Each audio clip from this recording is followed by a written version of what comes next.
दोस्तों स्वागत है आप सभी का आपके अपने YouTube चैनल स्टडी विद सभी पर। मैं हूं सविता। दोस्तों आप सब कैसे हैं? और आज की हमारी क्लास है बीएड सेकंड के पेपर थर्ड की, जिसमें आज हम पढ़ेंगे लिंग यानी कि जेंडर एवं शिक्षा के सिद्धांतों के बारे में। तो दोस्तों आज की क्लास काफ़ी इंपॉर्टेंट है, आप क्लास में एंड तक बने रहिएगा। और अगर आपने अब तक चैनल को सब्सक्राइब नहीं किया है तो ज़रूर कर लीजिएगा। तो चलिए क्लास को स्टार्ट करें, ज़्यादा देर न करते हुए सबसे पहले जानेंगे कि शिक्षा के जो सिद्धांत हैं वो कौन कौन से हैं।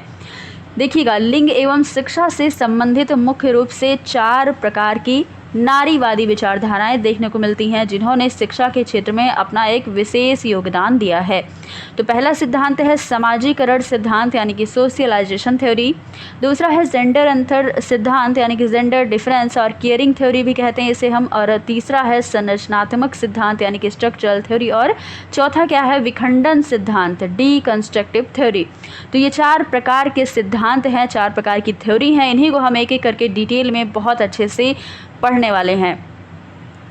पहला देखिएगा, पहला है समाजीकरण सिद्धांत। ये क्या है? तो समाजीकरण के सिद्धांत के अंतर्गत शुरुआती द्वितीय लहर का मतलब है सेकंड जनरेशन के नारीवादी इस सेक्सिस्ट नजरिए को खारिज करते हैं कि लड़कियां पुरुषवादी विषय जैसे गणित व विज्ञान में खराब प्रदर्शन करती हैं। ये कहना है तो ये उच्च बौद्धिक स्तर तक लड़कियां नहीं पहुंच पाती। समाजीकरण सिद्धांतकार जो हैं ये मानते हैं कि लड़कियां भी लड़कों के समान शिक्षा शैक्षिक स्तर प्राप्त कर सकती हैं। यदि अध्यापक और अभिभावक उन्हें इस बात को मानने के लिए समाजीकरण ना करें कि वे कठिन विषयों में अच्छा प्रदर्शन नहीं कर पाएंगी। अध्यापक व अभिभावक को लड़कियों से भेदभावपूर्ण रवैया नहीं रखना चाहिए। आखिर क्या होता है कि लड़कियों के मन में ये नहीं होता कि हम मैथ नहीं पढ़ पाएंगे या साइंस नहीं पढ़ पाएंगे, ऐसा नहीं है। आखिर बात तो ये है कि समाज में अगर वो विद्यालय जाती है तो अध्यापक कहते हैं कि मैथ तुम नहीं पढ़ पाओगी या मैथ सॉल्व करना लड़कियों की बस की बात नहीं होती।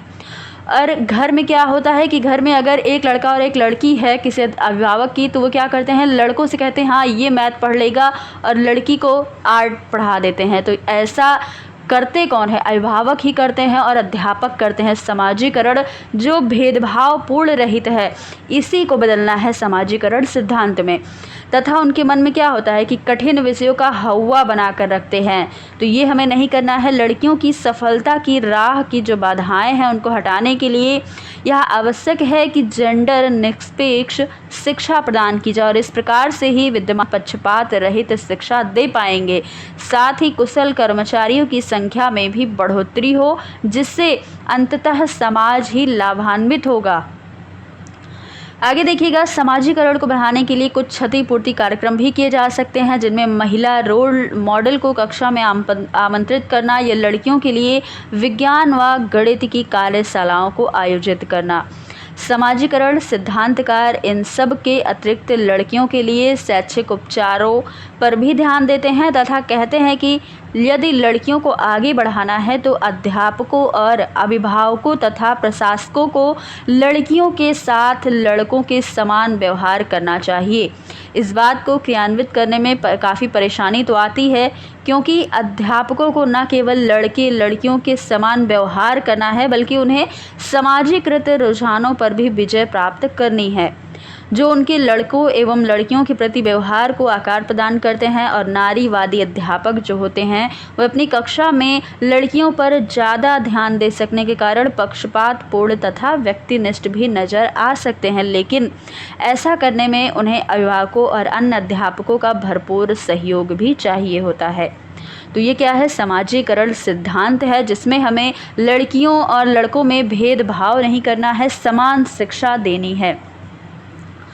आगे देखेंगे, अगला है लिंग या जेंडर अंतर सिद्धांत के बारे में। तो समाजीकरण सिद्धांत जो हमने अब तक पढ़ा है उसमें सिद्धांतकारों का कहना था कि लड़कियों के लड़कों से अंतर या अलग होने की समस्या मानते हैं ये लोग और समझते हैं कि इसे खत्म किया जाना ही आवश्यक है। वहीं अगर बात की जाए जेंडर अंतर सिद्धांतकारों की, तो ये विश्वास करते हैं कि स्त्री तत्व के गुणों को पहचाना जाना चाहिए और महत्व प्रदान किया जाए। लड़कियों को लड़कों की तरह ही समाजीकरण करने के बजाय लड़कियों से संबंधित गुणों को पुनर्प्रतिष्ठित करने पर अंतर सिद्धांतकार जोर देते थे। वे देखते हैं कि लड़कियों की शिक्षा से संबंधित समस्याएं अधिकतर स्कूल की संस्कृति तथा स्त्रीत्व की संस्कृति के बीच असामंजस्य होने से होती है। तो यहाँ पर आप अधिकतर कर लीजिएगा। आगे देखेंगे, संबंधित मूल्यों को सार्वजनिक क्षेत्र यानी कि पब्लिक स्फीयर से जुड़ी प्रवृत्तियाँ जैसे तार्किकता, प्रतिस्पर्धा, विजय, उपभोक्तावाद तथा रेडिकल व्यक्तिवाद की द्वारा ठेस पहुंचाई जाती है। किसको? लड़कियों को, क्योंकि ये सिद्धांतकार मानते हैं कि लड़कियों से संबंधित ज्ञान उनकी स्वास्थ्य और मानसिक कुशलता के लिए काफ़ी आवश्यक होता है और उनके अनुसार स्कूल ऐसा स्थान है जहां लड़कियां अपने तरीके से दुनिया को जान सकती हैं। उनका तर्क है कि लड़कियों को जेंडर निरपेक्ष नहीं बल्कि जेंडर संवेदी या जेंडर सेंसिटिव शिक्षा की आवश्यकता होती है। तो ये कहना है अंतर सिद्धांतकारों का। अब आगे देखेंगे, अगला सिद्धांत है संरचनावादी सिद्धांत।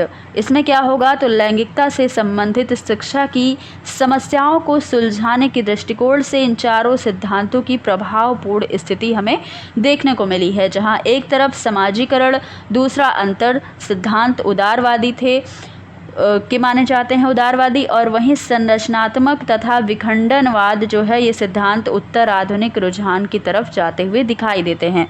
इनमें भी जब हम शिक्षा के संरचनावादी दृष्टिकोण की बात करें तो पाते हैं कि संरचनावादी मुख्यतः स्थायी सत्ताओं की व्यवस्था को अधिक मूल्य प्रदान करते हैं, जबकि विखंडनवादी दृष्टिकोण लगातार परिवर्तनशील सांस्कृतिक व्यवस्थाओं पर ध्यान देते थे। दोनों ही सिद्धांत, संरचनावादी और विखंडनवादी, किसी भी अन्य सिद्धांत उदारवादी नारीवादी सिद्धांतों के शैक्षिक निहितार्थी पर ही आधारित है, जो स्त्री व पुरुष के प्रति समान व्यवहार करने पर जोर देता है। जेंडर अंतर सिद्धांत स्त्रियों के स्त्रीत्व तथा संबंधपरक रुझानों को स्थापित करने में संस्कृति, शिक्षा तथा नैतिकता के तर्क देता है, परंतु अक्सर ही यह सिद्धांत एक दूसरे से सह संबंधित तथा मिले जुले ही प्रतीत होते हैं। कौन कौन से? तो क्या है ये सिद्धांत? संरचनावादी और विखंडनवादी सिद्धांत, इन दोनों को कहा गया है कि अक्सर ये मिले जुले दिखाई देते हैं। जैसे समाजीकरण सिद्धांत को जेंडर अंतर सिद्धांत से मिलाकर देखा जाता था। तो जो पहले के जो दो सिद्धांत है, समाजीकरण और जेंडर अंतर सिद्धांत, ये आपस में एक जैसे हैं, और जो तीसरा है संरचनावादी और चौथा खंडनवादी, ये दोनों भी एक दूसरे के सहसंबंधित दिखाई पड़ते हैं तथा संरचनावादी सिद्धांत परस्पर घुले मिले हो सकते हैं। सभी सिद्धांत अपने मूल्यों के आधार पर शिक्षा के अलग अलग उद्देश्यों की संरचना करते हैं तथा इसके आधार पर जेंडर असमानताओं को दूर करने की प्रविधियों का सुझाव दिया जाता है। तो देखिए, इन चारों सिद्धांतों का एक ही उद्देश्य है कि जो स्त्रीत्व की भावना है उसको आगे बढ़ाया जाए और जो पक्षपातपूर्ण शिक्षा दी जाती है उसे खत्म किया जाए। एक मेन मकसद जो है इन चारों सिद्धांतों का यही था। अगला क्या है? असंरचनात्मक या विखंडन सिद्धांत। इसमें देखिएगा, असंरचनावादी एक तरफ जहां कुछ सत्ता संरचनाओं की लाभप्रद अवस्था को अधिक या कम स्थायी मानते हैं, वही विखंडन विश्लेषण इन निश्चित वर्गों को संदेह के साथ देखते हैं। इनके आधार पर जेंडर को किसी वास्तविक वस्तु से भ्रमित नहीं किया जा सकता है।